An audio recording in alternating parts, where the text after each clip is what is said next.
Of trade policy చూస్తాం నాన్న.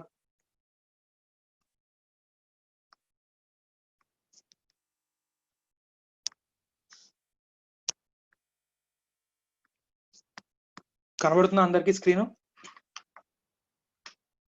Yes sir.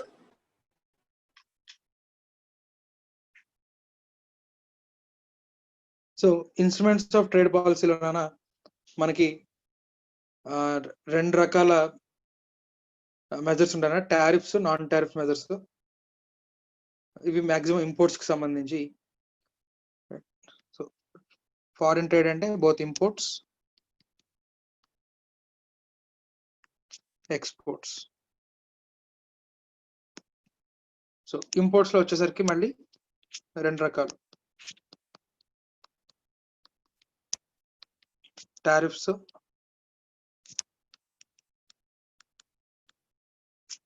Non tariff measures.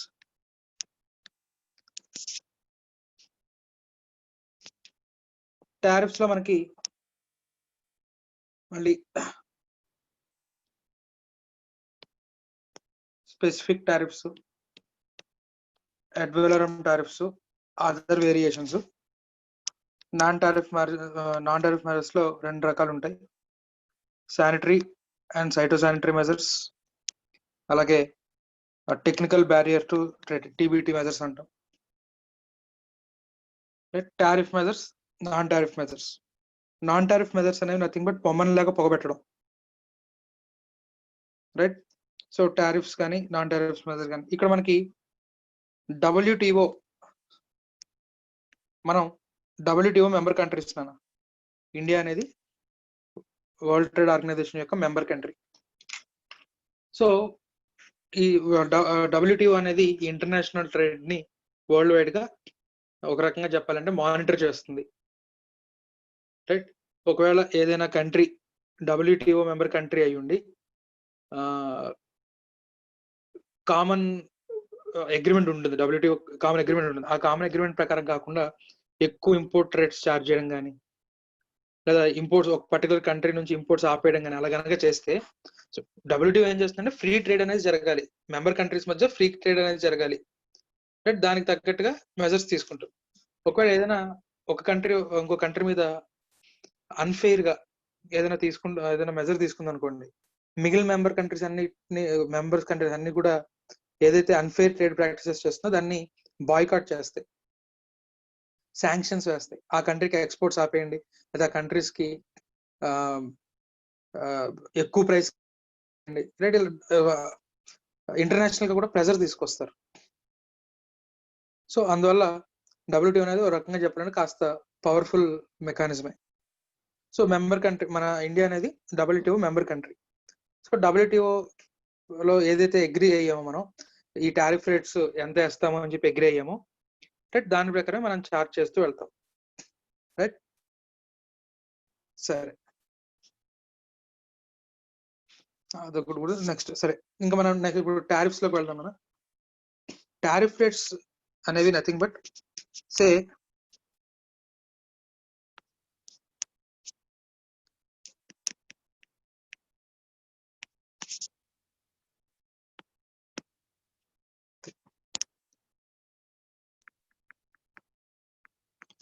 చైనాలో ఒక మొబైల్ తయారు చేయడానికి ఖర్చు రేట్ రూపీస్ లో చెప్పుకుందాం నాన్న. రూపీస్ లో కన్వర్ట్ చేస్తే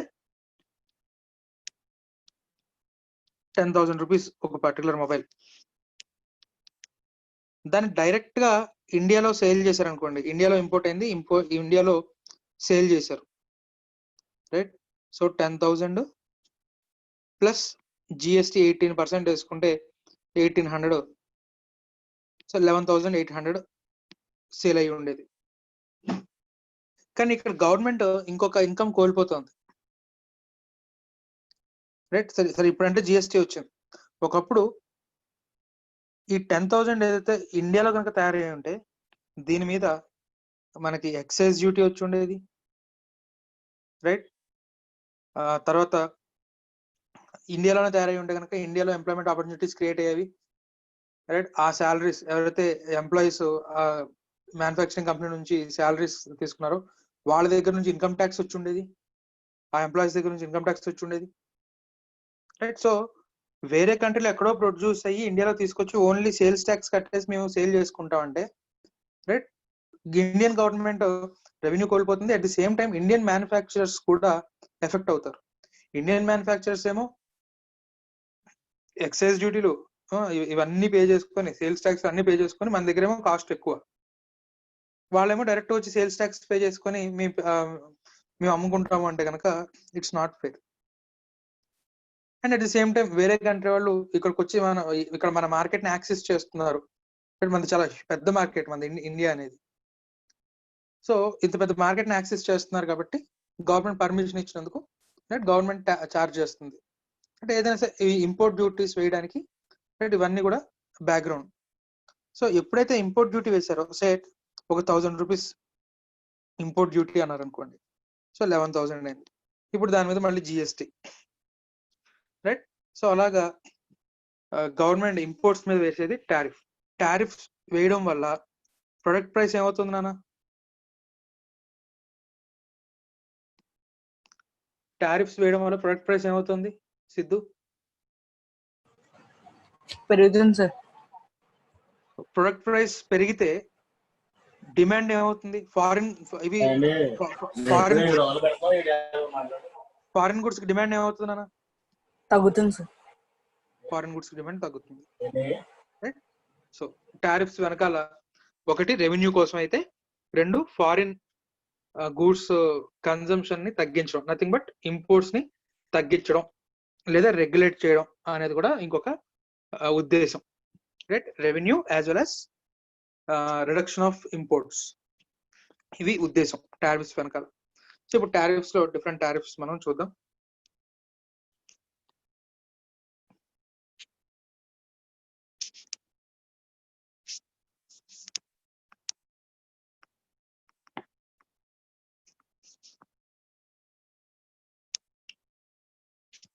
specific tariff,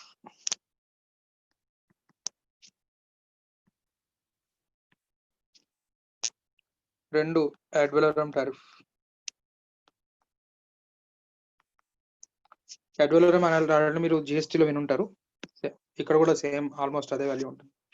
so specific tariff అంటే నథింగ్ బట్ ఒక యూనిట్ కి సే 1 ల్యాప్టాప్, దాని మీద ల్యాప్టాప్ అయితే కనుక ఒక 5,000 ఇంపోర్ట్ డ్యూటీ, రైట్? లేదా ఒక ఏసీ మీద 1,800 ఇలా చెప్పారనుకోండి, ఇది స్పెసిఫిక్, అంటే యూనిట్ కి ఇంత అని అంతే. ఆ ల్యాప్టాప్ ₹1,00,000 ల్యాప్టాప్ అయినా, 10,000 రూపాయల ల్యాప్టాప్ అయినా, 2 లక్షల ల్యాప్టాప్ అయినా 5,000 కట్టేసి తీసుకొచ్చేస్తే చాలు, రైట్? దీనివల్ల కొంచెం ఒక డిసడ్వాంటేజ్ ఉంది. సో నీకు ₹1,00,000 ల్యాప్టాప్ మీద 5,000 వస్తుంది, 2 లక్షల రూపాయల ల్యాప్టాప్ మీద 5,000 వస్తుంది, రైట్? అందుకని వాల్యూ బేస్డ్ గా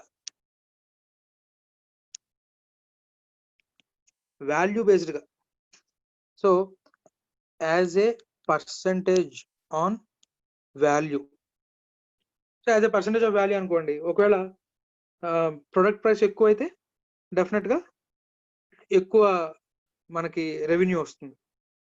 let's say 10% on import value అన్నారనుకోండి, రైట్? సో వాల్యూ పెరిగే కొద్దీ కూడా మనకి రెవెన్యూ అనేది పెరుగుతుంది, రైట్? సో స్పెసిఫిక్ అడ్ వాలోరమ్. కొన్నిసార్లు ఏమవుతుందంటే ఇంటర్నేషనల్ ట్రేడ్ లో కొన్ని పర్టికులర్ ప్రొడక్ట్స్ యొక్క ప్రైసెస్ పడిపోతాయి. అంటే ఒక కంట్రీ కావాలని ప్రైస్ తగ్గించి ఎక్స్పోర్ట్ చేయడం వేరు, మార్కెట్ ప్రైస్ లో international demand and supply fluctuations వల్ల ప్రైస్ పడిపోవడం వేరు, రైట్? సే ఒక ల్యాప్టాప్ మీద 5,000 అన్నాం కదా, ఒక పర్టికులర్ ల్యాప్టాప్ 50,000 రూపీస్ ల్యాప్టాప్, దాని మీద 10% 5,000. కానీ laptop price international demand and supply వల్ల 20,000కి తగ్గిపోయింది. సో ఇప్పుడు 20,000 మీద 10% అంటే 2,000. అంటే ఇంపోర్ట్ డ్యూటీ ఇప్పుడు మనకి దీని వల్ల అడ్ వాలోరమ్ ద్వారా నువ్వు చార్జ్ చేసావు అనుకో, ఇక్కడ తగ్గిపోతుంది. స్పెసిఫిక్ లో అయితే 5,000 వచ్చేది, ఒక ల్యాప్టాప్ 5,000 అన్నావు అనుకో 5,000 వచ్చేసేది. కానీ ఇలా వద్దులే మనం వాల్యూ బేస్డ్ గా పెడదాం అని చెప్పి వాల్యూ బేస్డ్ గా పెట్టావు, కానీ ఇంటర్నేషనల్ మార్కెట్ లో ప్రైసెస్ పడిపోయాయి. సో దానివల్ల నీ రెవెన్యూ కూడా పడిపోయింది. సో అందుకని ఈ రెండింటి యొక్క కాంబినేషన్ లో రైట్ మనకి అదర్ వేరియేషన్స్ లో first the mixed tariff. So mixed tariff లో నాన్న మనకి రెండిట్లో ఏది ఎక్కువైతే అది, అంటే స్పెసిఫిక్ ఆర్ అడ్వాలరం రైట్, రెండిట్లో ఏది ఎక్కువ ఇన్కమ్ జనరేట్ చేస్తే అది. సో అంటే specific or ad valorem whichever is higher అంటాం right. So laptop 5,000 or 10% on the value whichever is higher, అది ఇంపోర్ట్ డ్యూటీ అవుతుంది అంటున్నాం రైట్. లేదు, రెండోది compound tariff or compound duty. So compound డ్యూటీలో స్పెసిఫిక్ అండ్ అడ్వాలరం రెండు. So ఒక laptop కి 2,000 plus 5% on value. So laptop కి 2,000 ముందు అసలు పే చేస్తాను డైరెక్ట్ గా, ప్లస్ అడ్వాలరం ఆ ల్యాప్టాప్ వాల్యూ మీద మళ్ళీ 5% కూడా క్యాలిక్యులేట్ చేసి అది మీరు పే చేయండి. సో స్పెసిఫిక్ అండ్ అడ్వాలరం కనుక చెప్పినట్లయితే అది మనకి కాంపౌండ్ టారిఫ్ అవుతుంది. 3 technical tariff. So technical tariff లో ఇప్పుడు మనం పైన ఎంటైర్ ల్యాప్టాప్ కి మనం ఏం చేస్తున్నాం, ఒక రేట్ ఫిక్స్ చేస్తున్నాం. సో అలా కాకుండా ఇప్పుడు సో ల్యాప్టాప్ లో ర్యామ్ కి సో 8 GB ర్యామ్ అయితే ఇంత, 12 GB ర్యామ్ అయితే ఇంత రైట్. అలాగే ప్రాసెసర్ i5 అయితే ఇంత, i7 అయితే ఇలా రైట్. డ్యూయల్ కోర్ అయితే ఒక rate of import duty. Screen LCD screen అయితే ఒకటి, LED స్క్రీన్ అయితే ఒకటి, AMOLED అయితే ఒకటి ఒక రేటు రైట్. అలాగే బ్యాటరీకి ల్యాప్టాప్ లో ఉండే బ్యాటరీకి విడిగా ఒక రేటు రైట్. అలాగే ఈచ్ అండ్ ఎవ్రీ కాంపోనెంట్ కి ఒక్కొక్క రేట్ ని మనం ఫిక్స్ చేసి చెప్తే కనుక అది టెక్నికల్ అవుతుంది రైట్. సో ఇది మనకి టెక్నికల్.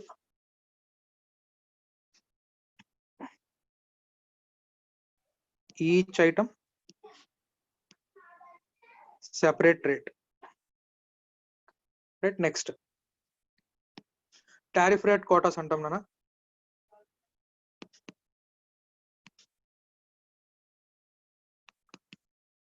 టారిఫ్ రేట్ కోటాస్ లో ఏంటంటే కోటా అనేది మళ్ళీ మనం నాన్ టారిఫ్ మెజర్స్ లో ఇన్ డీటెయిల్ చెప్పుకుందాం. సో కోటా అనేది ఏంటంటే ఇంపోర్ట్స్ ని రెస్ట్రిక్ట్ చేయడం కోసం ఒక లెవెల్ వరకు అలౌ చేస్తారు. సే ఈ లెవెల్ కోటా అనుకుందాం, సే ఒక 1 lakh units government sanction quota. So ఈ లోపు ఇంపోర్ట్ చేసుకున్న వాటికి 0 టారిఫ్ రేట్ ఆర్ జనరల్ గా 10% చార్జ్ చేస్తుంటే 10% కంటే తక్కువ rate of import duty charge చేస్తారు. ఈ కోట దాటి సంవత్సరానికి ఈ 1 lakh యూనిట్స్ దాటి కనుక ఇంపోర్ట్స్ పెరిగితే దానికి ఎక్కువ rate of import duty charge చేస్తారు రైట్. సో దట్ ప్రైసెస్ పెరుగుతాయి. ఒక కోటా శాంక్షన్ చేస్తారు, ఆ కోటా లోపు ఇంపోర్ట్స్ ఉంటే ఒక రేట్ ఉంటుంది, కోటా దాటితే కనుక ఇంకొక రేట్ ఉంటుంది. నెక్స్ట్ 5th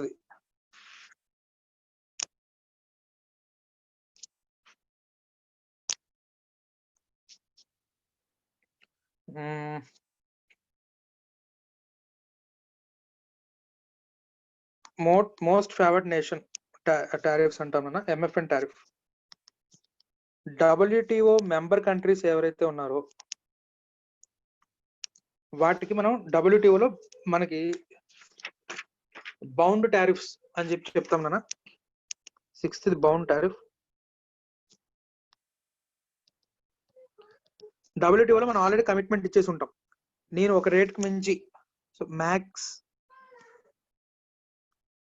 ఇంపోర్ట్ డ్యూటీ ఇంత అని చెప్పి కమిట్మెంట్ ఇచ్చేసి ఉంటాం. సో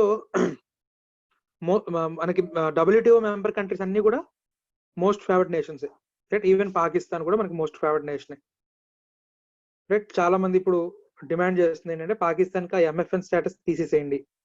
సో దట్ పాకిస్తాన్ మన ఇండియా నుంచి చాలా ఇంపోర్ట్స్ చేసుకుంటుంది రైట్. వాళ్ళకి టమాటోస్ కావాలన్నా, ఆలు కావాలన్నా, షుగర్ కావాలన్నా, పెట్రోలియం ప్రొడక్ట్స్ కావాలన్నా రైట్ చాలా మన ఇండియా నుంచే వాళ్ళు ఇంపోర్ట్ చేసుకుంటారు రైట్. సో ఎప్పుడైతే మీరు ఈ MFN స్టేటస్ తీస్తారో వాళ్ళకి ఇంపోర్ట్స్ ప్రైసెస్ పెరుగుతాయి, ఎఫెక్ట్ అవుతారు, ఆర్థికంగా ఎకనామికల్ గా దెబ్బతింటారు. At the same time Pakistan నుంచి మనకి ఇంపోర్ట్ అయ్యి కొన్ని ఉన్నాయి నాన్న. మనకి హిమాలయన్ సాల్ట్ అంటాము, హిమాలయన్ సాల్ట్ కానీ కొన్ని టైప్స్ ఆఫ్ సిమెంట్ కానివ్వండి, ఇలాంటివి ఆ ఇంపోర్ట్స్ కూడా ఎప్పుడైతే MFN స్టేటస్ పోయిందో మన ఇష్టం నాన్న, ఇష్టం వచ్చిన రేట్లో మనం చార్జ్ చేసుకోవచ్చు, రైట్. సో WTOకి జస్టిఫికేషన్ ఇవ్వాలి, ఈ కంట్రీతో మా సంబంధాలు బాగాలేవు, సో మేము we are revoking the MFN status అని చెప్పి WTOకి మనం ఇన్ఫార్మ్ చేసి WTO ఒప్పించుకొని, right. Even though the countries MFN అంటే WTO మెంబర్ కంట్రీ, పాకిస్తాన్ కూడా WTO మెంబర్ కంట్రీ అయినా సరే WTO ఒప్పించుకొని మనం MFN స్టేటస్ తీసేసేయచ్చు, రైట్, కొన్ని కంట్రీస్ కి. సో MFN లో మనకి WTO లో మెంబర్ కంట్రీస్ అన్నిటికీ, ఒక మెంబర్ కంట్రీ ఇంకో మెంబర్ కంట్రీస్ అన్నిటికీ కూడా ఏవైతే టారిఫ్స్ అప్లై చేసుకుంటున్నాం వాటిని MFN టారిఫ్ అంటాం. ఆ టారిఫ్స్ ఎలా ఉంటాయంటే బౌండ్ టారిఫ్, మనం ఆల్రెడీ సంతకం పెట్టేటప్పుడు WTOతో ఈ పర్టికులర్ గూడ్కి ఈ పర్సెంటేజ్ చార్జ్ చేస్తాం, మాక్సిమం ఎందుకంటే ఎక్కువ చార్జ్ చేయము అని చెప్పి కమిట్మెంట్ ఇస్తాం, అది బౌండ్ టారిఫ్. సో ఈ మెంబర్ కంట్రీస్ అన్నిటికీ కూడా, రైట్, WTO ఏదైతే మనం అనుకున్నామో ఆ రేటే అప్లై అవుతుంది కాబట్టి దాన్ని MFN టారిఫ్ అంటాం. Next applied tariff. So bound tariff ఏమో ఒక పర్సెంటేజ్, బౌండ్ టారిఫ్ 20% అనుకోండి, ల్యాప్టాప్స్ మీద మేము 20% కంటే ఎక్కువ చార్జ్ చేయము అని చెప్పి, రైట్, నువ్వు కమిట్మెంట్ ఇచ్చావు, మన కంట్రీ కమిట్మెంట్ ఇచ్చింది. సో అప్లైడ్ టారిఫ్ 15% చేస్తున్నాం అనుకోండి, రైట్. అప్లైడ్ టారిఫ్ అనేది బౌండ్ టారిఫ్ కంటే ఎక్కువ ఉండకూడదు, బౌండ్ టారిఫ్ కంటే తక్కువ ఉండొచ్చు, రైట్. సో అప్లైడ్ టారిఫ్ అనేది బౌండ్ టారిఫ్ కంటే తక్కువ ఉండొచ్చు, రైట్. ఇది మనకి applied tariff. Next 8 variable tariff.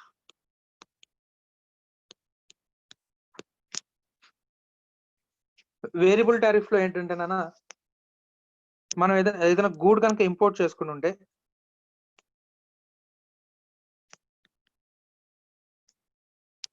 Import price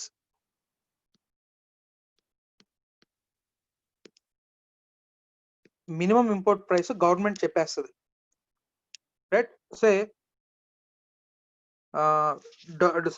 domestic అంటే మన ఇండియాలో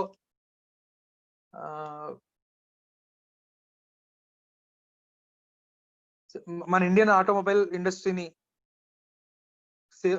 ఆటోమొబైల్ అంటే టెక్నికల్ గా చాలా ఎక్కువ, టెక్నికాలిటీ ఎక్కువ ఉంటుంది.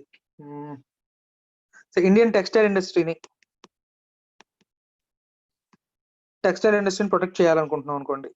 సో ఒకవేళ మన ఇండియాలోనే మనకు బోల్డ్ అంత కాటన్ దొరుకుతుంది, కాటన్ కొదవలేదు మనకి, లేదు ఒక పర్టికులర్ కంపెనీ ఏం చేస్తుందంటే కాటన్ ఇంపోర్ట్ చేసుకుంటుంది, రైట్. వేరే కంట్రీలో ఎక్కడో మన కంట్రీలో కంటే కూడా చీప్ గా దొరుకుతుంది కాటన్, నార్మల్ ఇక్కడ రైతులకే మినిమం సపోర్ట్ ప్రైస్ ఉండక చాలా తక్కువ రేటుకి అమ్ముకుంటారు పాపం కాటన్, రైట్. అంతకంటే తక్కువ ఎక్కడో కాటన్ దొరికింది, ఇంపోర్ట్ చేసుకుంటుంది అనుకోండి కాటన్, రైట్. టన్ కి ఒక 10,000 రూపాయలు. ఇండియాలో అయితే కనుక ఒక టన్ కి కాటన్ 12,000 అనుకుందాం, కానీ వేరే కంట్రీలో నుంచి ఎక్కడో మంచి ఆపర్చునిటీ ఫైండ్ అవుట్ చేశాడు, 10,000 అక్కడ నుంచి ఇంపోర్ట్ చేసుకుంటున్నాను అనుకోండి. గవర్నమెంట్ ఐడెంటిఫై చేసి ఓకే నువ్వు కాటన్ ఇంపోర్ట్ చేసుకో, నేను కాదన్నావు, కానీ మినిమం ఇంపోర్ట్ ప్రైస్ 12,000 ఉండాలి and nothing but domestic prices కి ఈక్వల్ చేయడం కోసంగా, అది టారిఫ్ కూడా కాదు, ఒక పాలసీ చెప్తోంది. సో కాటన్ ఇంపోర్ట్ చేసుకోవాలనుకుంటున్నావా, yes minimum import price is this అని చెప్తే కనుక ఇలాంటి వాటిని వేరియబుల్ టారిఫ్స్ అంటాం మనం, రైట్. 9 preferential tariff. WTO లో అందరు మెంబర్ కంట్రీస్ తో పాటుగా, అంటే WTO లో మెంబర్ కంట్రీస్ ఉన్నారు, కానీ కొన్ని కంట్రీస్ బాగా జిగ్రీ, రైట్. ఇండియా ఇజ్రాయెల్ కానివ్వండి, లేదా ఒకప్పుడు ఇండియా నేపాల్, ఇప్పుడు కాస్త మళ్ళీ డిస్టార్షన్ జరుగుతోంది, right. So India Nepal, India Bhutan కానివ్వండి, ఇలాంటి కంట్రీస్ అన్ని కూడా ఇంకొంచెం ఎక్కువ సహకారాన్ని అందించుకుంటాయి, రైట్. అంటే ఒక పర్టికులర్ కంట్రీని ఒక పర్టికులర్ కంట్రీకి మనకి రిలేషన్షిప్స్ పెంచుకోవడం కోసం వాళ్ళకి ప్రిఫరెన్షియల్ స్టేటస్ ఇస్తాం. మోస్ట్ ఫేవర్డ్ నేషన్ కంటే కూడా ఇంకా ఎక్కువ ప్రిఫరెన్స్ ఇస్తాం. సో అసలు మన ఇద్దరు కంట్రీస్ మధ్య ఎక్స్పోర్ట్ డ్యూటీసే వద్దు, ఫ్రీగా నువ్వు ఎంతైనా ఇంపోర్ట్ చేయి మా కంట్రీకి, అలాగే మేము కూడా మీ కంట్రీకి ఇంపోర్ట్ చేసుకున్నాం, అసలు మన టారిఫ్సే వద్దు. సో యూరోపియన్ యూనియన్ ఉంది, ఆ యూరోపియన్ యూనియన్ లో ఉన్న కంట్రీస్ అన్ని కూడా కంట్రీకి మధ్య ఎటువంటి ఛార్జెస్ లేకుండా గూడ్స్ మూవ్ అవుతాయన్న. సే మన కంట్రీలో ఒక స్టేట్ నుంచి ఇంకో స్టేట్ కి రైట్ వెళ్ళేటప్పుడు ఎలా అయితే ఎటువంటి ఛార్జీలు ఉండవు, జిఎస్టీ వీటి గురించి పక్కన పెట్టండి, ఇంపోర్ట్ డ్యూటీస్ ఎలా అయితే లేకుండా ఫ్రీ మూవ్మెంట్ ఉంటుందో అలాగే యూరోపియన్ యూనియన్ లో కూడా ఫ్రీ మూవ్మెంట్ ఆఫ్ గూడ్స్ అనేది ఉంటుంది. అలాంటి ప్రిఫరెన్షియల్ స్టేటస్ అంటే బైలాటరల్ ప్రిఫరెన్స్ ఇచ్చుకోవచ్చు, యూనిలాటరల్ ప్రిఫరెన్స్ కూడా ఇచ్చుకోవచ్చు. రైట్ సే మనకి ఏలియన్ ఫ్రెండ్స్ కావాలి చాలా మంది, రైట్ ఫారిన్ పాలసీని మనకి ఫారిన్ ఫ్రెండ్స్ ని పెంచుకోవాలి ఫారిన్ కంట్రీస్ తో. సో ఇండియా ఏం చేస్తుందంటే ప్రజెంట్ ఇప్పుడు కొన్ని developing and under developed countries తో ఏం చేస్తుందంటే, మీ కంట్రీ నుంచి మీ కంట్రీలో మీరు ఇవి బాగా తయారు చేస్తున్నారు, ఓకే మీరు మా కంట్రీకి ఎక్స్పోర్ట్ చేయండి, మేము ఇంపోర్ట్ డ్యూటీ ఏం ఛార్జ్ చేయం. అలా అని చెప్పి మా కంట్రీ నుంచి మీకు ఏమన్నా వస్తుంటే మీరు ఛార్జ్ చేయాల్సిన, మీరు చాలా చిన్న కంట్రీ, మాకంటే రెవెన్యూ తక్కువ, మీరు ఛార్జ్ చేయండి ఇంపోర్ట్ డ్యూటీ, కానీ మీ దగ్గర నుంచి మా దగ్గరకు వచ్చే గూడ్స్ మీద మాత్రం మేము ఎటువంటి ఛార్జెస్ వేయము. ఇలాంటి ప్రిఫరెన్స్ ఇస్తే యూనిలాటరల్ ప్రిఫరెన్స్. రైట్ రెండు కంట్రీల మధ్య ఇంపోర్ట్స్ ఎక్స్పోర్ట్ డ్యూటీస్ ఏమీ లేవు అనుకుంటే కనుక అది బైలాటరల్. ఒకవైపు నుంచే మనం ప్రిఫరెన్స్ ఇస్తే కనుక అది యూనిలాటరల్ ప్రిఫరెన్స్ అవుతుంది. రైట్ దీనిలో జనరలైజ్డ్ సిస్టమ్ ఆఫ్ ప్రిఫరెన్సెస్, ఒక పర్టికులర్ గా ఒక సిస్టమ్ పెట్టుకొని దాని ప్రకారం తక్కువ రేట్ ఆఫ్ అంటే ఎంఎఫ్ఎన్ స్టేటస్ కంటే కూడా ఇంకా తక్కువ రేట్ ఛార్జ్ చేయడమా, లేకపోతే అసలు నో ఎంఎఫ్ఎన్ రేట్ కంటే కూడా ఇంకా తక్కువ ఛార్జ్ చేయడమా, ఆర్ జీరో రేట్ ఛార్జ్ చేయడమా అనే దాన్ని బట్టి ఉంటుంది నాన్న. రైట్ బౌండ్ టారిఫ్ అయిపోయింది, అప్లై టారిఫ్ అయిపోయింది, next escalated tariff.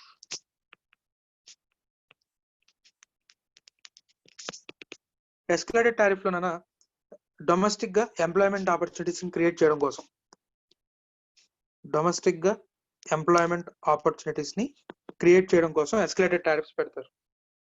Say for example ఇప్పుడు చాలా కంట్రీస్ కనుక చూస్తేనన్నా మనకి చైనా మొబైల్స్ కానివ్వండి, లేకపోతే ఆటోమోటివ్ వెహికల్స్ కానివ్వండి, రైట్ ఇండియాలోనే కియా ఉంది, ఇండియాలో మ్యానుఫ్యాక్చరింగ్ యూనిట్ స్టార్ట్ చేసింది. మ్యానుఫ్యాక్చరింగ్ అంటే ఇక్కడ మళ్ళీ మొత్తం పార్ట్లన్నీ కూడా ఇండియాలో తయారవట్లా, మోస్ట్ ఆఫ్ ద కాంపోనెంట్స్ ఎక్కడో తయారవుతున్నాయి, యుఎస్ లోనో ఎక్కడో తయారవుతాయి, లేకపోతే కొన్ని చైనాలో తయారవుతాయి, కొన్ని జర్మనీలో తయారవుతాయి. తయారయ్యి ఇండియాకి ఇంపోర్ట్ చేసుకుంటారు కాంపోనెంట్స్ ని, ఇండియాలో అసెంబ్లింగ్ యూనిట్ అని చెప్పుకోవచ్చు ఆ రకంగా. రైట్ షియోమి ఫోన్స్ ఉన్నాయి, అది కూడా అసెంబ్లీ యూనిట్, చైనా నుంచి పార్ట్లన్నీ విడివిడిగా వస్తాయి, ఇక్కడ వాటిని అతికించి డబ్బాలో పెట్టి పంపించేస్తారు. సో ఇదేదో మరి వాళ్ళ కంట్రీలోనే చేసుకోక, మరి చైనాలో ఇంకా లేబర్ చీప్ కదా, మరి అదేదో మరి షియోమి ఫోన్స్ చైనాలోనే కంప్లీట్ గా తయారు చేసి ఇండియాలో సేల్ చేసుకోవచ్చు కదా. అంటే గవర్నమెంట్ పాలసీ ఇక్కడ మేజర్ రోల్ ప్లే చేసింది అన్న. రా మెటీరియల్ ఇంపోర్ట్స్ మీద టారిఫ్ తక్కువ, సే ఒక 5% అనుకుందాం. అదే ఫైనల్ గుడ్ మీద ఇంపోర్ట్ డ్యూటీ ఒక 10% అనుకుందాం. కంప్లీట్ గా ఫోన్ చైనాలోనే తయారు చేసి ఇండియాకి తీసుకొస్తే 10% పే చేయాలి. అదే ఇండియాలోకి కాంపోనెంట్స్ తెచ్చుకున్నారు అనుకోండి, గోడ అవతలలో కంప్లీట్ గా తయారు చేసి యువతలకు తీసుకొస్తే 100 రూపీస్ ప్లస్ 10 110 రూపీస్ అవుతుంది. అలా కాకుండా గోడ అవతల నుంచి యువతలకి కాంపోనెంట్స్ అన్నింటినీ పడేసి యువతలు బిగించి అమ్ముకుంటే 105 రూపీస్. రైట్ సో కాస్ట్ తగ్గుతుంది, డెఫినెట్ గా ప్రాఫిట్ పెరుగుతుంది. కాబట్టి ఏం చేస్తారు, కాంపోనెంట్స్ అన్నింటినీ ఇండియాకి తీసుకొచ్చి ఇండియాలో బిగించడం మొదలు పెడతారు. రైట్ సో ఇది escalated tariff. And at the same time మనకి కియా కానివ్వండి, టొయోటా మోటార్స్ కానివ్వండి, లేదా మనకి హీరో, బజాజ్ ఇలాంటివన్నీ కూడా ఏం చేస్తాయంటే ఇండియాలో ఈ ఎస్కలేటెడ్ టారిఫ్ రేట్స్ అనేవి చాలా బాగా ఫాలో అవుతుంది ఇండియా. సో ఇప్పుడు మనకి టొయోటా కానివ్వండి, హ్యుందాయ్ కానివ్వండి, ఇండియాలో ఏం చేస్తుంది అంటే మనకి ఈ కాంపోనెంట్స్ అన్నిటిని ఇండియాకి ఇంపోర్ట్ చేసుకుంటుంది. ఇండియాలో కార్స్ ని అసెంబుల్ చేస్తుంది, ఇండియా నుంచి యూరోపియన్ యూనియన్ కి ఎక్స్పోర్ట్ చేస్తుంది. రైట్, ఎందుకంటే కాంపోనెంట్స్ మీద తక్కువ రేటు, దానికి తోడు మళ్ళీ ఎక్స్పోర్ట్స్ మీద ఇండియా ఎంతో కొంత బెనిఫిట్ ఇస్తుంది. రైట్, దానివల్ల యూరోపియన్ కంట్రీస్ లోనే కార్ని తయారు చేసి సేల్ చేసేదానికంటే కూడా ఇండియాలో బిగించి యూరోప్ కి ఫార్వర్డ్ ఎక్స్పోర్ట్ చేయడం వల్ల వీళ్ళకి ఎక్కువ ప్రాఫిట్ మిగులుతుంది. సో ఇలాంటి వాటి వల్ల ఎంప్లాయ్మెంట్ ఆపర్చునిటీస్ క్రియేట్ చేయడం అనేది ఒక పాలసీ నాన్న. సో ఇది ఎస్కలేటెడ్ టారిఫ్స్ ద్వారా సాధ్యపడుతుంది. నెక్స్ట్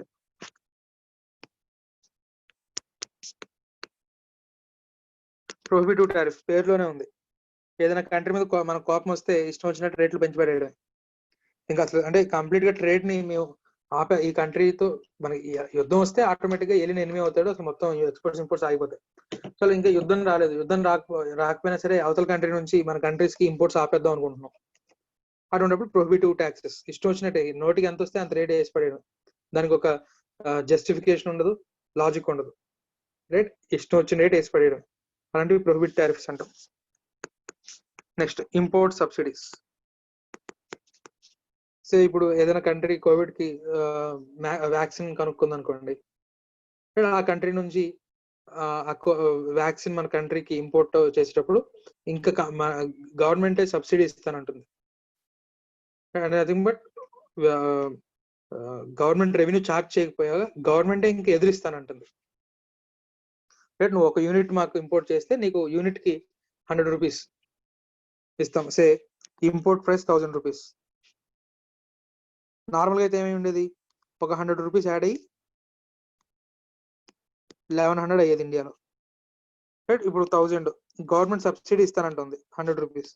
సో ఇండియాలో 900కి సేల్ చేసుకోవచ్చు. రైట్, అంటే ఫైనల్ ప్రైస్ 900 అవుతుంది. సో అలా గవర్నమెంట్ ఏదైనా కాస్త మనకి ఎసెన్షియల్ గూడ్స్ మీద వాటి మీద షార్టేజ్ కనుక వచ్చినట్లయితే ఇంపోర్ట్ సబ్సిడీస్ ఇస్తుంది. Next tariffs as response.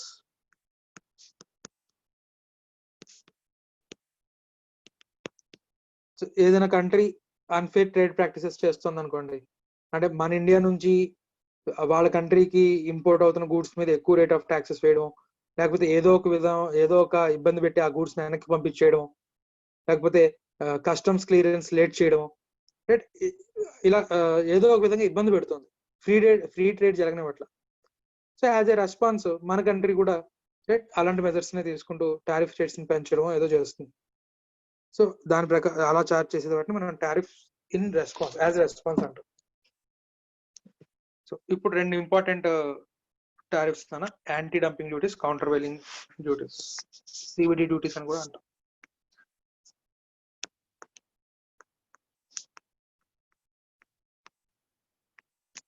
Anti dumping, CVD, counter wailing duty.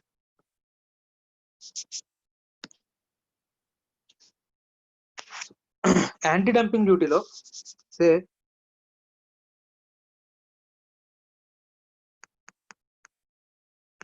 చైనాలో ఒక పర్టికులర్ స్టీల్ ఒక టన్ను 70,000 వాళ్ళ కరెన్సీని మన దాంట్లో కన్వర్ట్ చేసి చెప్తున్నాను ఈజీగా ఉంటుందని, 1 టన్ 70,000 అమ్ముతోంది. చైనాలో చైనా పబ్లిక్ కి China companies 1 ton of steel 70,000 sale చేస్తున్నాయి. కానీ వేరేస్ ఇండియాలోకి ఇంపోర్ట్ చేసిన తర్వాత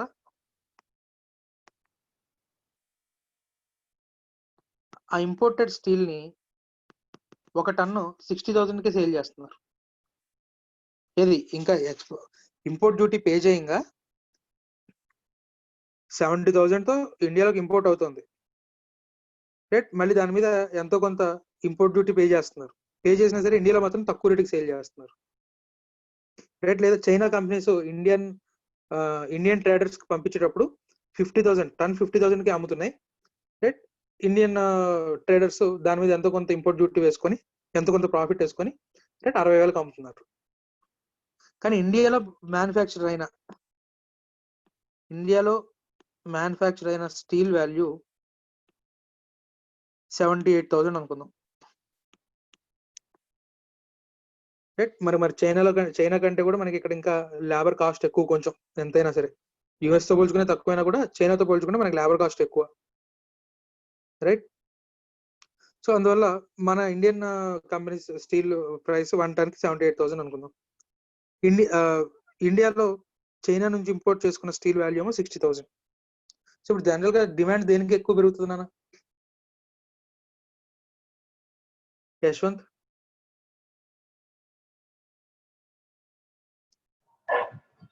60,000 కదా సార్. సో చైనా నుంచి ఇంపోర్ట్ అయిన స్టీల్ కి డిమాండ్ పెరుగుతుంది. మరి ఇండియాలో మ్యానుఫ్యాక్చర్ అయిన స్టీల్ డిమాండ్ ఏమవుతుంది? తగ్గుతుంది. పోనీ వాడు 60,000కి అమ్ముదామంటేనేమో వాడి కాస్ట్ స్ట్రక్చర్ వాడిని అలౌ చేయదు, లాస్ లోకి వెళ్ళిపోతాడు. సో ఇలా ఒక 1 year 2 years కంటిన్యూ అయింది అనుకోండి, ఇండియన్ స్టీల్ కంపెనీస్ అన్ని ఏమైపోతాయి నాన్న? లాస్ లో ఉంటాయి, లాస్ లో ఉంటాయి. ఇంకా కొన్నాళ్ళు అయితే ఇంకేమైపోతాయి? లిక్విడేట్ అయిపోతుంది. ఆ కంపెనీస్ అన్ని కూడా ఇంకా వ్యానిష్ అయిపోతాయి. అప్పుడు మొదలు పెడతాడు ఆ ఇండియన్ కంపెనీస్ అన్ని వ్యానిష్ అయిపోయిన తర్వాత, రైట్, అప్పటి నుంచి ఇదే 60 దాన్ని 1,20,000 అమ్ముతాడు. అంటే ఇండియన్ మ్యానుఫ్యాక్చరింగ్ యూనిట్స్ ని డిస్ట్రాయ్ చేయడం కోసం, రైట్, ఒక బాంబు వేసి డిస్ట్రాయ్ చేయకుండా ఇండైరెక్ట్ గా డిస్ట్రాయ్ చేయడానికి ఈ ప్రైసింగ్ ని యూజ్ చేస్తున్నాయి వేరే కంట్రీకి సంబంధించిన కంపెనీస్. అలాంటిది కనుక ఐడెంటిఫై చేస్తే గవర్నమెంట్,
చైనాలో manufacturing unit steel value 70,000. Chinese government ఏం చేసిందంటే ఒక 10,000 ఎక్స్పోర్ట్ సబ్సిడీ ఇచ్చింది వాళ్ళకి. So exporting price 60,000.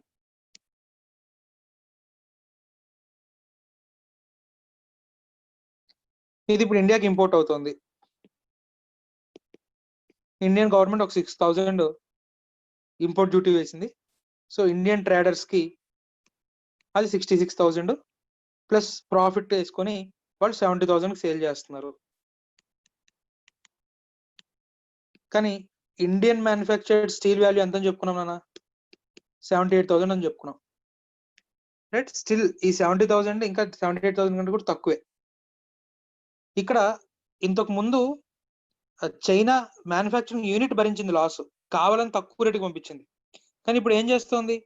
అలా గనక చేస్తుంటే ఏదైతే ఎక్స్పోర్ట్ చేస్తున్న కంపెనీ ఏదైతే ఉందో కావాలని ప్రైస్ తగ్గించి చేస్తుంటే దాన్ని యాంటీ డంపింగ్ డ్యూటీ అని చెప్పి, అన్ఫేర్ ట్రేడ్ ప్రాక్టీస్ అని చెప్పి యాంటీ డంపింగ్ డ్యూటీ వేశారు.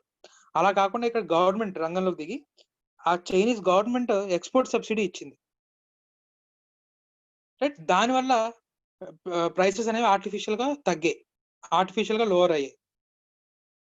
అలాంటిది కనుక ఏదైనా ఉంటే to counter the subsidy given by exporting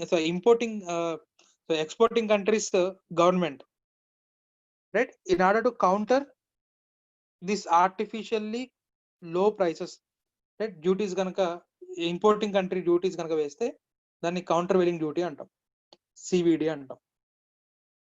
right, ఇది countervailing duty. Countervailing డ్యూటీకి యాంటీ డంపింగ్ డ్యూటీకి డిఫరెన్స్ అర్థమైందా Saigram? Yes sir.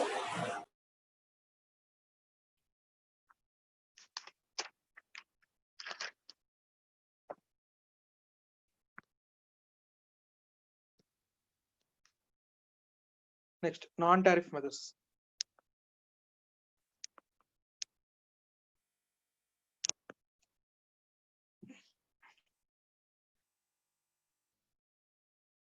Non tariff methods లో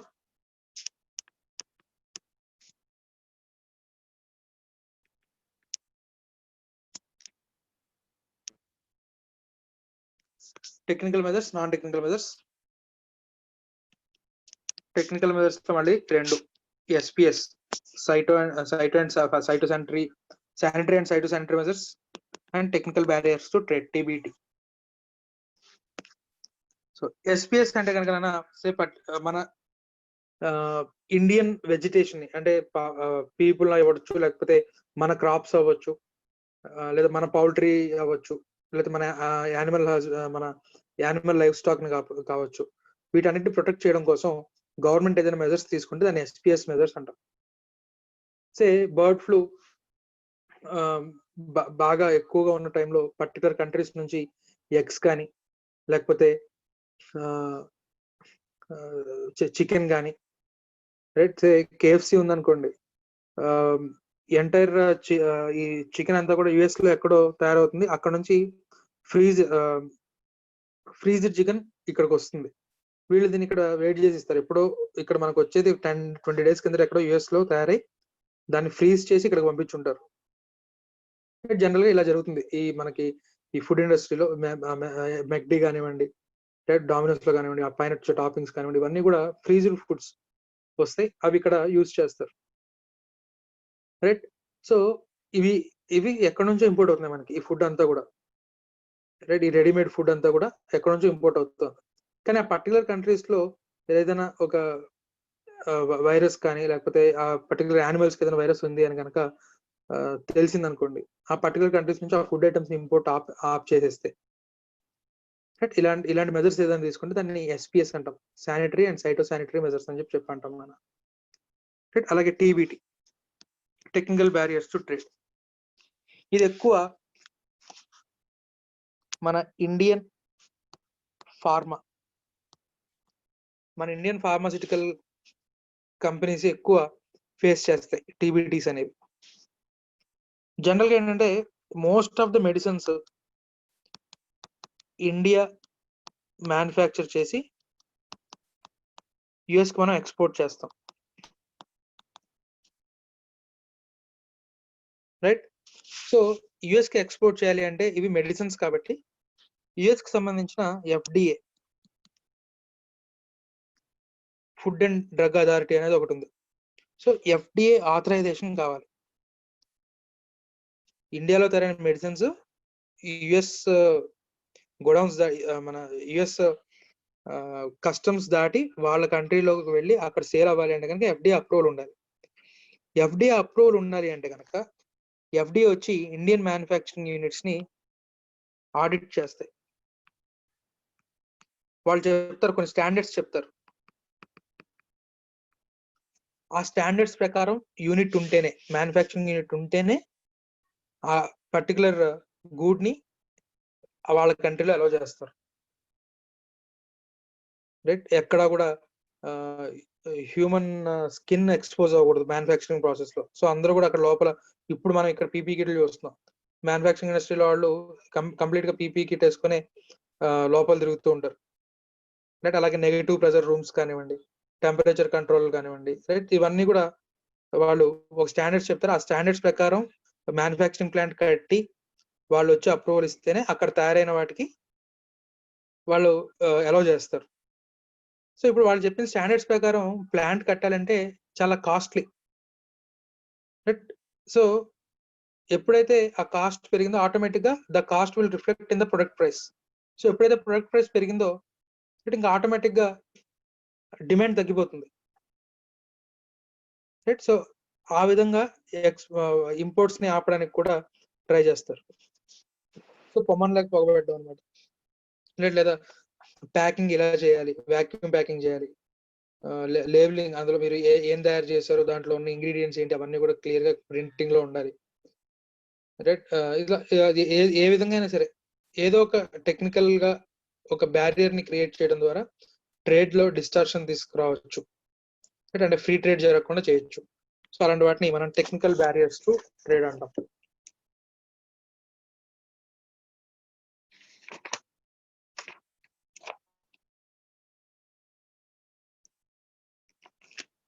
next non technical barriers.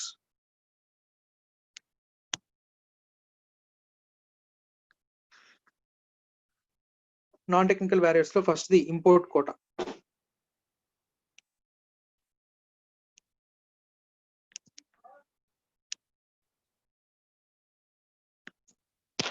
So government ఏమీ రెస్ట్రిక్ట్ చేయకపోతే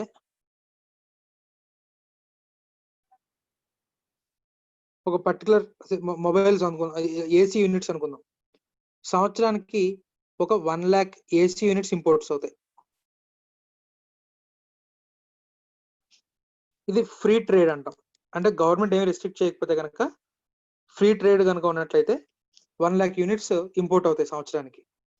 గవర్నమెంట్ ఏం చేస్తుందంటే ఈ కోటాని 50,000 పెడుతుంది.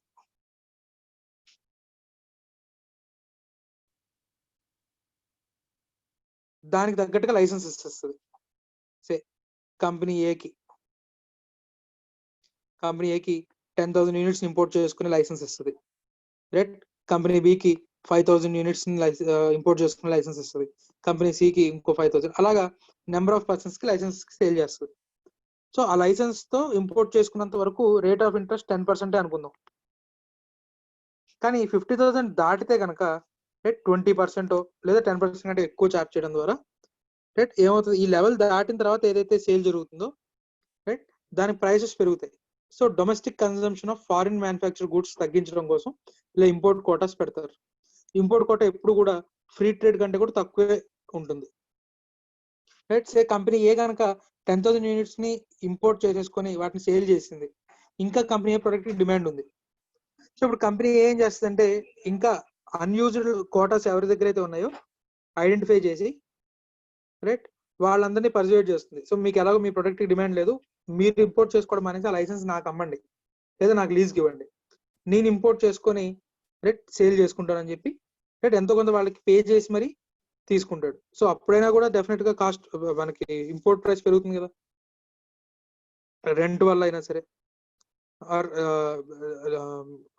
ప్రాఫిట్ షేరింగ్ అనండి, ఏ విధంగా అయినా సరే మళ్ళీ డెఫినెట్ గా ప్రైస్ పెరుగుతుంది. సో ఈ విధంగా ఇంపోర్ట్ కోటాస్ ని ఎస్టాబ్లిష్ చేయడం ద్వారా రైట్ ఫారిన్ గూడ్స్ ఇంపోర్ట్స్ ని కంట్రోల్ చేస్తుంది. నెక్స్ట్ ఇంపోర్ట్ కోటాస్ తర్వాత price control measures.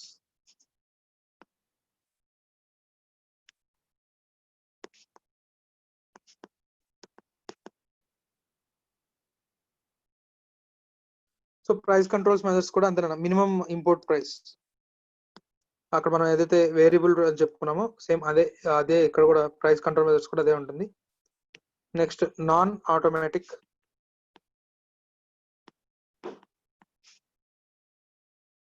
And prohibitions. మనకి పివి నరసింహారావు గారి తర్వాత వచ్చిన తర్వాత నుంచి నేషనలైజేషన్, మనకి లిబరలైజేషన్, ప్రైవేటైజేషన్, గ్లోబలైజేషన్, ఎల్పిజి 3 జరగడం వల్ల గవర్నమెంట్ రెస్ట్రిక్షన్స్ చాలా వాటి మీద తగ్గిపోయాయి. ఇంతకుముందు మనం ఏది ఇంపోర్ట్ చేసుకోవాలనుకున్నా కూడా ప్రతిదీ గవర్నమెంట్ రూట్ లోనే వెళ్ళి గవర్నమెంట్ పర్మిషన్ తీసుకొని ఇంపోర్ట్ చేసుకోవాల్సి వచ్చేది. రైట్ కానీ ఇవాళ రోజున నీకు ఏదైనా పర్టికులర్ ప్రొడక్ట్ ఇండియాలో దొరకట్లేదు, అలీబాబా సైట్ లోనో లేకపోతే అమెజాన్ యుఎస్ సైట్ లోంచో లేకపోతే ఈబే యుఎస్ సైట్ లోంచో ఆర్డర్ పెడుతున్నావు, మీ ఇంటికి 10 days లో 15 days లో డెలివరీ అయిపోతుంది. చాలా సింపుల్ గా ఇంపోర్ట్ చేసుకుంటున్నాం కొన్ని ప్రొడక్ట్స్ వరకు. రైట్ సో ఏవైతే ప్రొడక్ట్స్ మీద గవర్నమెంట్ ఇంటర్వెన్షన్ లేకుండా నువ్వు డైరెక్ట్ గా ఇంపోర్ట్ చేసుకుంటున్నావో రైట్ అవి ఆటోమేటిక్ రూట్. అంటే నువ్వు ఫారిన్ కరెన్సీలో పే చేస్తున్నావు, ఇంపోర్ట్ చేసుకుంటున్నావు. ఇక్కడ గవర్నమెంట్ ఇంటర్వెన్షన్ ఏమీ లేదు. గవర్నమెంట్ ఇంటర్వెన్షన్ లేనప్పుడు డెఫినెట్ గా ట్రేడ్ ఎక్కువ జరుగుతుంది. కానీ కొన్ని పర్టికులర్ గూడ్స్ కి మాత్రం గవర్నమెంట్ రెస్ట్రిక్షన్స్ పెడుతుంది. డిఫెన్స్ ప్రొడక్ట్స్ కానివ్వండి, రైట్, లేకపోతే ఏదైనా కెమికల్స్ కానివ్వండి, ఇలాంటి వాటికి ఆటోమేటిక్ రూట్ తీసేసి మీరు కనుక ఇంపోర్ట్ చేసుకోవాలనుకుంటే కనుక ఫస్ట్ గవర్నమెంట్ పర్మిషన్ తీసుకోవాల్సిందే. కానీ ఇది నాన్ ఆటోమేటిక్ రూట్ అంటాం. ఆటోమేటిక్ రూట్ అంటే ఆర్బీఐ పర్మిషన్ లేకుండా డైరెక్ట్ గా ఇంపోర్ట్ చేసుకోవడం. నాన్ ఆటోమేటిక్ రూట్ వచ్చేసరికి పర్మిషన్ తీసుకోవాలి, ఎక్స్పోర్ట్ ఇంపోర్ట్ కోడ్ ఉండాలి, రైట్. ఇలాగా పర్మిషన్ తీసుకొని ఇంపోర్ట్ చేసుకోవడం నాన్ ఆటోమేటిక్ ప్రొహిబిటివ్ రూట్. దీంట్లోకి టైం టు టైం కొన్ని ప్రొడక్ట్స్ ని యాడ్ చేస్తుంది, కొన్ని ప్రొడక్ట్స్ ని తీసేస్తుంది. ఏదైనా ప్రొడక్ట్ ని యాడ్ చేశారనుకోండి ఇంపోర్ట్స్ తగ్గుతాయి. ఏదైనా ప్రొడక్ట్ ని నాన్ ఆటోమేటిక్ రూట్ నుంచి తీసేసి ఆటోమేటిక్ రూట్ వేసారనుకోండి ప్రొడక్ట్ ఇంపోర్ట్స్ అనేవి పెరుగుతాయి. So non automatic. Next financial measures. మనకి ఇంపోర్టింగ్ లో వచ్చిన ప్రాబ్లం ఏంటంటే నాన్న, మన ఫారిన్ రిజర్వ్స్ స్కేర్స్ తక్కువ. నువ్వు ఇంపోర్ట్ చేస్తుంటే కనుక ఈ ఫారిన్ రిజర్వ్స్ లోంచి పేమెంట్ వెళ్ళాలి. రైట్. ఆర్బీఐ మెయింటైన్ చేసే ఫారిన్ రిజర్వ్స్ అంటే నథింగ్ బట్ ఎవరైతే ఇంపోర్టర్ ఉన్నాడో వాడు రూపీస్ ఆర్బీఐకి పే చేస్తే ఆర్బీఐ ఎక్స్పోర్టర్ పే చేస్తుంది out of foreign reserves. Right. Foreign reserves అనేది మనకి స్కేర్స్, ఎందుకంటే మనం ఎక్కువ ఇంపోర్ట్ చేసుకుంటున్నాం, తక్కువ ఎక్స్పోర్ట్ చేస్తున్నాం. సో ఫారిన్ రిజర్వ్స్ అనేది మనకి స్కేర్స్ కాబట్టి ఆర్బీఐ పర్మిషన్ అనేది ఉంటుంది. సో కొన్ని గుడ్స్ మనం ఏం చేసాం, ఆర్బీఐ పర్మిషన్ లేకుండా ఆటోమేటిక్ రూట్ అన్నాం. కొన్ని గుడ్స్ కి మాత్రం నాన్ ఆటోమేటిక్ అంటే ఆర్బీఐ పర్మిషన్ తీసుకోవాలి. ఈ ఫారిన్ రిజర్వ్స్ ని యూజ్ చేయడానికి ఆర్బీఐ పర్మిషన్ తీసుకోవాలి.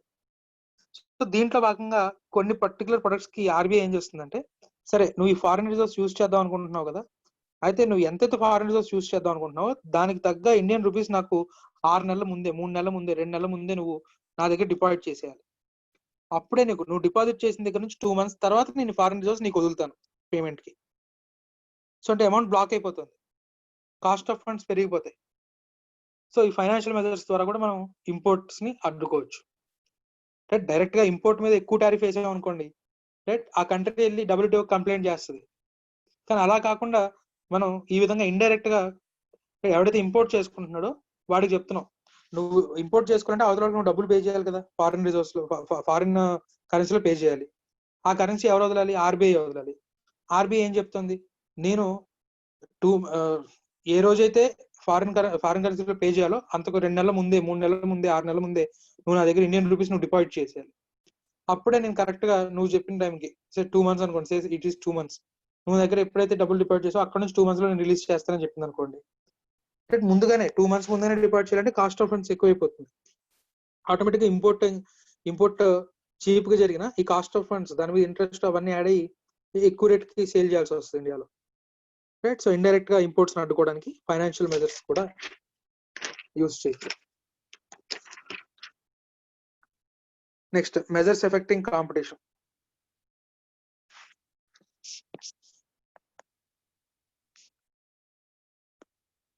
ఇంపోర్ట్ చేసుకున్న లైసెన్స్ కొన్ని కంపెనీస్ కే ఇచ్చింది అనుకోండి గవర్నమెంట్, మిగతా వాళ్ళు ఎవరు ఇంకా ఇంపోర్ట్ చేయడం కుదరదు.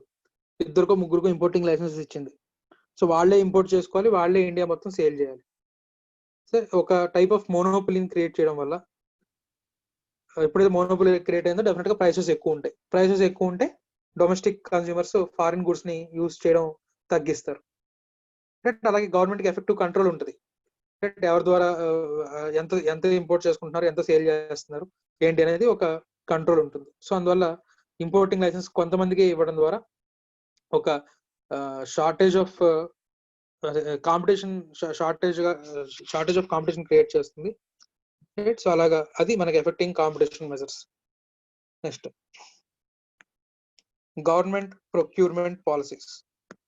గవర్నమెంట్ ఏదైనా టెండర్ పిలిచింది, రైట్, టోటల్ టెండర్ లో 70% ఇండియన్ మ్యానుఫ్యాక్చరింగ్ సంబంధించిన గూడ్స్ యూజ్ చేయాలి, లేదా ఓన్లీ ఇండియన్ కంపెనీస్ మాత్రమే టెండర్స్ లో పార్టిసిపేట్ చేయాలి, రైట్ ఇలాంటిది ఏదైనా చెప్తుంది అనుకోండి, సో అప్పుడు డెఫినెట్గా ఇండియన్ మ్యానుఫ్యాక్చరర్స్ టెండర్ వేస్తారు, రైట్. సో ఎంప్లాయ్మెంట్ ఆపర్చునిటీస్ మన దగ్గరే క్రియేట్ అవుతాయి. సో గవర్నమెంట్ కూడా చీప్ గా వస్తుంది కదా అని చెప్పి వేరే కంట్రీ నుంచి ఇంపోర్ట్ చేసుకోకుండా ఇండియన్ మ్యానుఫ్యాక్చరర్స్ కి రైట్ అవకాశం ఇవ్వడం ద్వారా కూడా ఇంపోర్ట్స్ ని తగ్గించవచ్చు, రైట్, లేదా ఇండియన్ ప్రొడక్షన్ పెంచవచ్చు అనేది చెప్తాడు. Next trims, trade related investment measures. So దీంట్లో భాగంగా ఎవరైతే మనం ఆల్రెడీ చెప్పాం, కియా కానివ్వండి లేకపోతే షియోమి కంపెనీ కానివ్వండి, వీళ్ళందరూ కూడా ఇండియాలో అసెంబ్లింగ్ యూనిట్ స్టార్ట్ చేస్తున్నారు. సో ఎంటైర్ ప్రొడక్ట్ లో 100% కూడా నువ్వు అన్ని ఇంపోర్టెడ్ యూనిట్సే కాదు, కొన్ని ఇక్కడ లోకల్ కూడా ప్రొడ్యూస్ చేయాలి లేదా లోకల్ నుంచి ప్రొక్యూర్ చేయాలి. సే మన ఇండియాలో మనకి ఈ గొరిల్లా గ్లాస్ కానీ అది కానీ ఇండియాలో తయారు చేసే కంపెనీస్ కొన్ని ఉన్నాయి. సో ఆ గొరిల్లా గ్లాస్ వరకు ఇండియా నుంచి ప్రొక్యూర్ చేసుకోవచ్చు. అంటే టోటల్ వాల్యూ 30% 25% ఇండియాలో మ్యానుఫ్యాక్చర్ అయిన గూడ్స్ మాత్రమే ఉండాలి. కంప్లీట్ గా 100% నువ్వు ఇంపోర్టెడ్ గూడ్స్ నే తీసుకొచ్చి అసెంబ్లీ చేస్తానంటే కుదరదు, రైట్. లోకల్ గా కూడా కొంత ప్రొక్యూర్ చేయాలి అని రెస్ట్రిక్షన్స్ పెట్టడం కానివ్వండి, రైట్. లేకపోతే మనకి ఇందాక నేను మీకు ఆల్రెడీ చెప్పాను, హుందాయ్ మోటార్స్ ఏం చేస్తుంది, యుఎస్ నుంచి కాంపోనెంట్స్ ని ఇండియాలో ఇంపోర్ట్ చేసుకొని ఇండియాలో అసెంబుల్ చేసి యూరోపియన్ యూనియన్ కి ఎక్స్పోర్ట్ చేస్తుంది. కొన్ని కార్స్ ఇండియాలో కూడా సేల్ చేస్తుంది. సో నీ ఎక్స్పోర్ట్ ఎర్నింగ్స్ లో 50% నువ్వు ఇంపోర్ట్స్ కి యూజ్ చేసుకోగలవు, లేదా నీ ఎక్స్పోర్ట్ ఎర్నింగ్స్ లో ఓన్లీ 75% ఇంపోర్ట్స్ కి యూజ్ చేసుకోగలవు అని రెస్ట్రిక్షన్ పెట్టావు అనుకోండి, రైట్. సో ఆ విధంగా కూడా రెస్ట్రిక్షన్ పెట్టచ్చు. సో ఇలాంటి వాటిని ఏవైనా సరే మనం trade related investment measures TRIMS గా చెప్తాం మనం. Next distribution restriction. సో ఇండియాలోకి ఇంపోర్ట్ చేసుకున్నాం, ఇండియాలో ఇంపోర్ట్ చేసుకున్న తర్వాత కొంతమంది డిస్ట్రిబ్యూటర్స్ ద్వారానే నువ్వు దీన్ని సేల్ చేయాలి. సో ఇంపోర్టెడ్ లిక్కర్ ఉంది, ఎవరు పడితే వాళ్ళు డిస్ట్రిబ్యూట్ చేయడం కుదరదు. స్టేట్ గవర్నమెంట్ కి సంబంధించిన డిస్ట్రిబ్యూషన్ నెట్వర్క్ యాప్ మనకైతే కనుక ఎక్సైజ్ డిపార్ట్మెంట్ ఏదైతే ఉందో దాని ద్వారా డిస్ట్రిబ్యూషన్ చేయాలి. ఏపీ బ్యావరేజెస్ లిమిటెడ్ ఉంది, సో అలాంటి వాటి ద్వారా డిస్ట్రిబ్యూట్ చేయాలి. సో ఆ విధంగా డిస్ట్రిబ్యూషన్ అవుట్లెట్స్ వీటి ద్వారానే డిస్ట్రిబ్యూట్ చేయాలి. నువ్వు ఎక్కడ పడితే అక్కడ సేల్ చేస్తానంటే కుదరదు. డిస్ట్రిబ్యూషన్ కి కూడా రెస్ట్రిక్షన్స్ పెడితే అవి distributive restrictions. Next post sales service. నువ్వు ఏదో చీప్ గా తయారు చేసేసి తీసుకొచ్చి అమ్మేసుకొని వెళ్ళిపోతానంటే కుదరదు. నువ్వు ఈ పర్టికులర్ ప్రొడక్ట్స్ కి సర్వీస్ సెంటర్స్ ఓపెన్ చేయాలి, spare parts 10 years 20 years maintain చేయాలి అని ఇలాంటి రెస్ట్రిక్షన్స్ కూడా పెట్టచ్చు, రైట్. ఇప్పుడంటే మనకి ఎంజీ హెక్టర్ కి సంబంధించిన చైనా కార్స్ కంపెనీ ఇండియాలో వచ్చింది నాన్న. అంతకు ముందు కొన్ని కంపెనీస్ వచ్చాయి, రియో అని చెప్పి కొన్ని చైనీస్ కంపెనీస్ ఇండియాలో కార్లు చేయడానికి వచ్చాయి. కానీ సర్వీస్ సెంటర్స్ ని ఎస్టాబ్లిష్ చేయలేకపోయి స్పేర్ పార్ట్స్ ని కూడా అవైలబిలిటీ ఉంచలేకపోయేసరికి గవర్నమెంట్ వాటిని బ్యాన్ చేసింది. ఎందువల్ల అంటే కార్ అయితే తీసుకొచ్చి సేల్ చేసేసావు, కానీ సర్వీస్ సెంటర్ మెయింటైన్ చేయకపోతే, సర్వీస్ సెంటర్ లేకపోతే అలాగా కార్ కి. ఇప్పుడు నీకు మారుతి కానీ ఇవన్నీ కూడా ఏం చేస్తున్నాయి, కార్ ని మ్యానుఫ్యాక్చర్ చేసి వదిలేట్లే, ఎంతో కాస్ట్ ని ఇన్వెస్ట్ చేసి సర్వీస్ సెంటర్ మెయింటైన్ చేస్తాయి, రైట్. ఈవెన్ ఆ సర్వీస్ సెంటర్స్ కాస్ట్ కూడా నీ ప్రొడక్ట్ లో రిఫ్లెక్ట్ అవుతుంది. ఫస్ట్ 2 సర్వీసెస్ 3 సర్వీసెస్ ఫ్రీ అంటాడు, కానీ ఆ ఫ్రీ సర్వీసెస్ కాస్ట్ కూడా ఆల్రెడీ ప్రొడక్ట్ లో ఇన్వాల్వ్ అయిపోయింది, రైట్. సో వీడెవడో ఎక్కడో తయారు చేసి వచ్చి కార్ ఇక్కడ సేల్ చేస్తాను, సర్వీస్ తో నాకు సంబంధం లేదంటే మరి వీళ్ళందరూ ఏమైపోతారు, సర్వీస్ సెంటర్ కాస్ట్ కూడా మెయింటైన్ చేస్తూ ప్రైసింగ్ చార్జ్ చేసే ఇండియన్ మ్యానుఫ్యాక్చర్స్ ఏమైపోతారు. సో అందువల్ల సేల్ చేసిన తర్వాత నువ్వు సర్వీస్ సెంటర్ మెయింటైన్ చేయాలి, స్పేర్ పార్ట్స్ ఎప్పుడు అవైలబుల్ గా ఉంచాలి. ఇలాంటి రెస్ట్రిక్షన్స్ పెట్టడం వల్ల అవతల వాడు తగ్గుతాడు. సో ఇన్ని సేల్స్ సర్వీస్ సెంటర్స్ మెయింటైన్ చేయాలంటే వాడి వల్ల కాదు, రైట్. అదేదో వన్ టైం ఇన్వెస్ట్మెంట్ కాదు, ప్రతి నెల శాలరీలు పే చేయాలి, మెయింటెనెన్స్ కాస్ట్ లో ఉంటాయి. సో దీని వల్ల కూడా ఇంపోర్ట్స్ తగ్గుతాయి. సో పోస్ట్ సేల్ సర్వీస్ అనే ఒక రెస్ట్రిక్షన్ పెట్టడం ద్వారా. Next administrative procedures. ఒక డిపార్ట్మెంట్ నుంచి ఇంకో డిపార్ట్మెంట్ కి ఓకే ఇంపోర్ట్ చేసుకోవాలి గూడ్స్, సరే ఫస్ట్ వెళ్ళి పొల్యూషన్ కంట్రోల్ బోర్డ్ పర్మిషన్ తీసుకోండి, ఆ తర్వాత ఆర్బీఐ పర్మిషన్ తీసుకోండి, ఆర్బీఐ పర్మిషన్ వచ్చింది. ఈ తర్వాత లోకల్ గవర్నమెంట్ మీరు ఎక్కడైతే సేల్ చేద్దాం అనుకుంటున్నారో ఆ పర్టికులర్ లోకల్ బాడీ దగ్గరికి వెళ్ళి అక్కడ పర్మిషన్ తెచ్చుకోండి. ఇలాగ government office to government office తిప్పించాం అనుకోండి, దెబ్బకి వాడికి అసలు ఇంపోర్ట్ చేసుకోవాలన్న ఆలోచనే పోతుంది. ఎవరైతే లోకల్ ఇంపోర్టర్ ఎవరైతే ఉన్నాడో. సో అలాంటి అడ్మినిస్ట్రేటివ్ ప్రొసీజర్స్ ని పెట్టడం ద్వారా. రైట్, అలాగే rule of origin.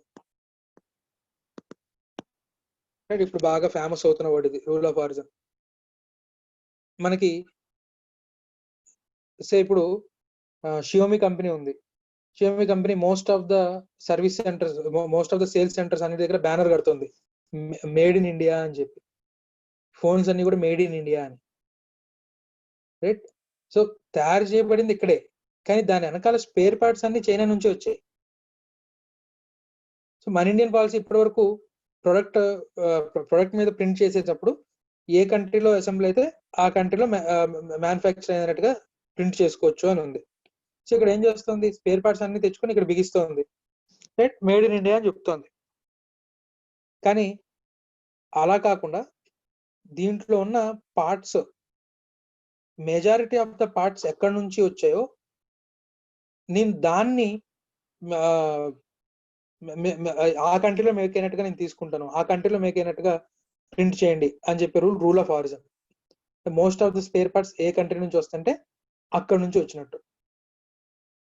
Right, so ఈ రూల్ ఆఫ్ ఆరిజిన్ అనేది గనక ప్రింట్ చేయడం మొదలు పెట్టండి, ఇది కంపల్సరీ చేయండి అన్నప్పుడు డెఫినెట్ గా చాలా కంపెనీస్, సో ఇప్పుడు మనకి హుందాయ్ ఉంది, మేడ్ ఇన్ ఇండియా అనే కార్ ఇది, కానీ ఇప్పుడు రూల్ ఆఫ్ ఆరిజిన్ కనుక వస్తే అది కంట్రీ ఆఫ్ ఆరిజిన్ యుఎస్ అవుతుంది. Right, majority of the parts ఎక్కడి నుంచి వచ్చాయో రైట్ దాన్ని చెప్తాం. రైట్, సో ఇప్పుడు Xiaomi company made in India అని వేసుకుంటుంది, కానీ రూల్ ఆఫ్ ఆరిజిన్ కనుక ప్రింట్ చేయాలి అన్నారు అనుకోండి, so country of origin China అని కానివ్వండి, లేకపోతే పిఎల్ఈ అని కానీ వస్తుంది. రైట్, సో అది మనకి rule of origin. Next safeguard measures. So మన ఇండియన్ ఇండస్ట్రీస్ కి ఏదన్నా ఇంపోర్ట్స్ వల్ల ఇబ్బంది కలుగుతుంది, సో ఇండియన్ మ్యానుఫ్యాక్చరింగ్ యూనిట్స్ ని లేదా సర్వీస్ యూనిట్స్ ని కాపాడడం కోసం, ప్రొటెక్ట్ చేయడం కోసం వేసే డ్యూటీస్ ని మనం టెంపరీగా ఏవైతే వేసే డ్యూటీస్ ఏవైతే ఉన్నాయో వాటిని సేఫ్టీ మెజర్స్ కింద తీసుకోవచ్చు. కొంతకాలం ఇంపోర్ట్స్ ఆపడము, లేకపోతే కొంతకాలం ఇంపోర్ట్ రేట్ పెంచడం, రైట్, సో అలాంటివి మనకి సేఫ్ గార్డ్ మెజర్స్ అవుతాయి. నెక్స్ట్ ఎంబార్గోస్.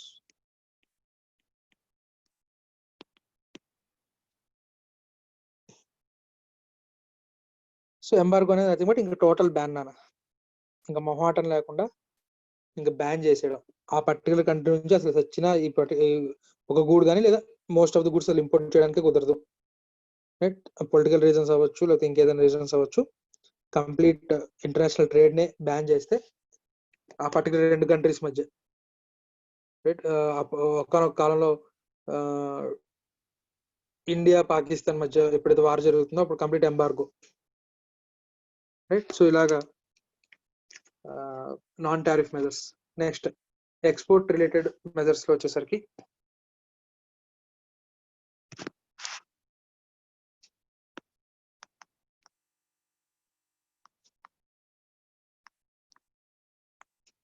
సో మాక్సిమం ప్రతి కంట్రీ కూడా ఎక్స్పోర్ట్స్ ని ప్రోత్సహించడానికి ట్రై చేస్తుంది, ఎంకరేజ్ చేయడానికి ట్రై చేస్తుంది, కొన్ని పర్టికులర్ టైమ్స్ లో తప్ప.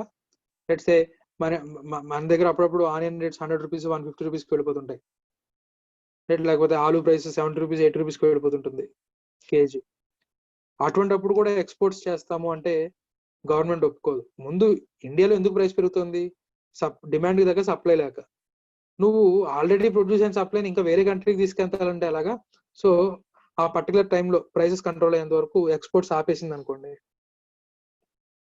ఒకనొక టైంలో మనకి ఈ సన్న బియ్యం రేటు చాలా స్టీప్ గా పెరిగిపోయింది. రైట్, ఆల్మోస్ట్ కేజీ 25-23 నుంచి విత్ ఇన్ 8 months 9 months ఒక 6 years 9 years కిందటో 10 years కిందటో రైట్ చాలా స్టీప్ గా 25 రూపీస్ ఉండేది కాస్త ఒక 60-70 రూపీస్ దాకా వెళ్ళిపోయి మళ్ళీ ఇప్పుడు కాస్త మళ్ళీ మనకి 50 or 60 దగ్గర మధ్యలో ఆగింది. చాలా స్టీప్ గా 7-8 months లోనే చాలా ఎక్కువ పెరిగింది. సో అప్పుడు గవర్నమెంట్ ఏం చేసింది, రైస్ ఎక్స్పోర్ట్స్ ని బ్యాన్ చేసింది.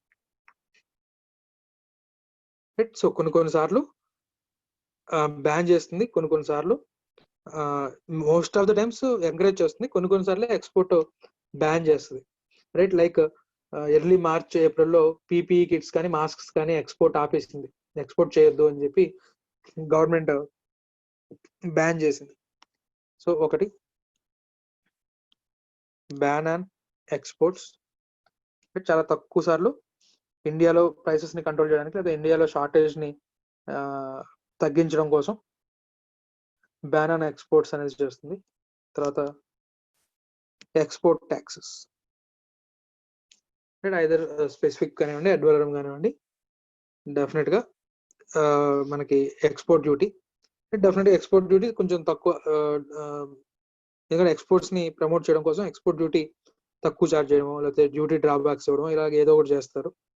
సో డెఫినెట్గా ఎక్స్పోర్ట్ మీద మనం పే చేసేది వేసేది export taxes. Export subsidies and incentives.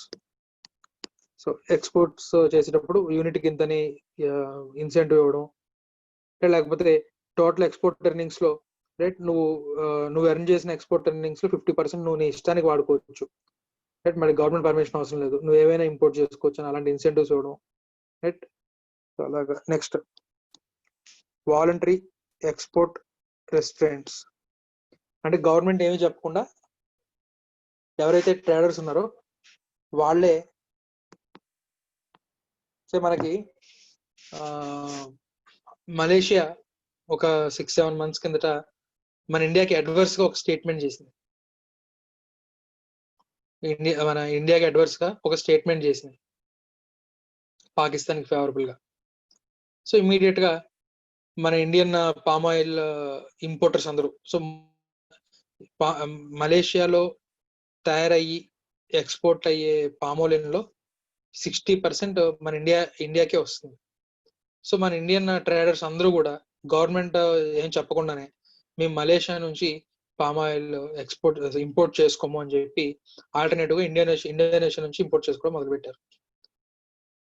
ఇలాగా దీన్ని వాలంటరీ ఎక్స్పోర్ట్ రెస్ట్రిక్ట్స్, సారీ అవి ఇంపోర్ట్ రెస్ట్రిక్ట్ చెప్పాను కదా మీకు. సో అలాగే ఆ పర్టికులర్ కంట్రీ మన నేపాల్కి అయితే కనుక ఈ పర్టికులర్ వాలంటరీ ఎక్స్పోర్ట్ రెస్ట్రిక్ట్స్ కి నేపాల్ ఎగ్జాంపుల్ వస్తున్నాను. మనం ఇందాకేమో అది ఇంపోర్ట్ రెస్ట్రిక్ట్స్ కావాలని ట్రేడర్స్ పర్టికులర్ కంట్రీ నుంచి ఇంపోర్ట్స్ చేసుకోవడం మానేశారు. ఎక్స్పోర్ట్ రెస్ట్రిక్ట్స్ వచ్చేసరికి నేపాల్ పిఎం ఇష్టం వచ్చినట్టు మాట్లాడుతున్నాడు, రైట్, చైనీస్ సపోర్ట్ తీసుకొని. సో ఇండియన్ గవర్నమెంట్ లేదా ఇండియన్ ట్రేడర్స్ నేపాల్ కి మన పెట్రోలియం ప్రొడక్ట్స్ ఎక్స్పోర్ట్ చేయడం మానేశారు. ఇప్పుడు అక్కడ పెట్రోల్ ప్రైస్ చాలా హ్యూజ్ గా పెరిగిపోయింది నేపాల్లో. సో అలాగా వాలంటరీగా కనుక ఎక్స్పోర్ట్స్ ఆపేస్తే ఏదైనా కంట్రీకి బట్ వాలంటరీ ఎక్స్పోర్ట్ రెస్ట్రిక్ట్స్ అని చెప్పి అంటాం మనం. బట్ ఇక్కడ మనకి ఈ యూనిట్ కంప్లీట్ అయింది. రేపు మనం ట్రేడ్ నెగోషియేషన్స్ మీరే చదవండి, అది అందులో అర్థం కాకపోవడానికి ఏముండదు.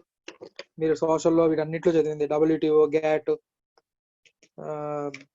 ఇవన్నీ కూడా మీరు 10th లో వాటిలో చదివినట్టుగానే ఉంటుంది. దీంట్లో అర్థం కాకపోవడానికి ఏముండదు. ట్రేడ్ నెగోషియేషన్స్ మీరు చదవండి. Exchange rate mechanism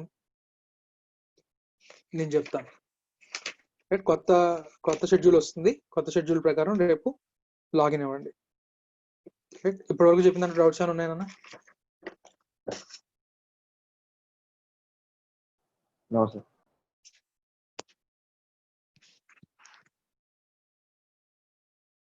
okay, meeting end చేస్తున్నాను.